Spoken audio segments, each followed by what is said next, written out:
দাদা চিখৰ এটা দিয়কচোন। হা কি লাগে চিখৰ এটা 15 টকা হে 15 টকা বেলেগতে খামগৈ মই। হেই 12 টকাকে যদি লাগে এই কাষৰ দোকানখনতে দি আছে যা লৈ ল যা অঁ হয় নেকি? হে চিখৰ এটা দিবচোন। চিখৰ লাগিব ন 15 টকা কিন্তু দেই চিখৰ 15 টকা এই নালাগে দিয়ক বেলেগতে খামগৈ। কথা এটা শুন কাষৰ দোকানখনত 15 টকা ঠাইত 12 টকাত দি আছে লৈ ল অঁ যা ঠিক আছে দিয়ক হ'ব দিয়ক। দাদা চিখৰ এটা দিয়ক। চিখৰ 15 টকা দেই আৰু বেলেগত যাবলৈ নালাগে কাষৰখনত বোলে 12 টকা দি আছে লৈ ল। ঠিকে আছে তালৈকে যাওঁ মই। দাদা চিখৰ এটা দিয়কচোন। চিখৰ 15 টকা কাষৰ দোকানখনত 12 টকাত দি আছে লৈ ল যা কাষৰ দোকানৰ পৰা লৈ ল'ম। ঐ দা এই চিখৰ এটা দিয়কচোন মোক।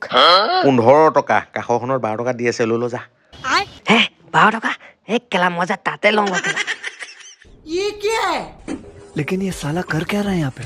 দাদা এই আপুনি যে কাষৰ দোকানখনলৈ 12 টকাকৈ চিখৰ লগত পঠাই আছে এই তাৰখনলৈ আপুনিয়ে নিদিয়ে কিয়? আপোনাৰ কিডাল লাভ আছে তাত পঠিওৱাৰ কাৰণে? তুমি জানিব বিচাৰিছা ন তুমি চিখৰ নোখোৱা নহয় তোমাক ক'ব পাৰি দিয়া চালা 12 টকা চিখৰটো চবে 10 টকাহে দিয়ে সেইকাৰণে মোৰ তাত 15 টকা বুলি কৈ কাষৰখনো সেই আমাৰে দোকান গতিকে মালকেইটা তাতে দি পেলাই তাতে বেচাই আছো হে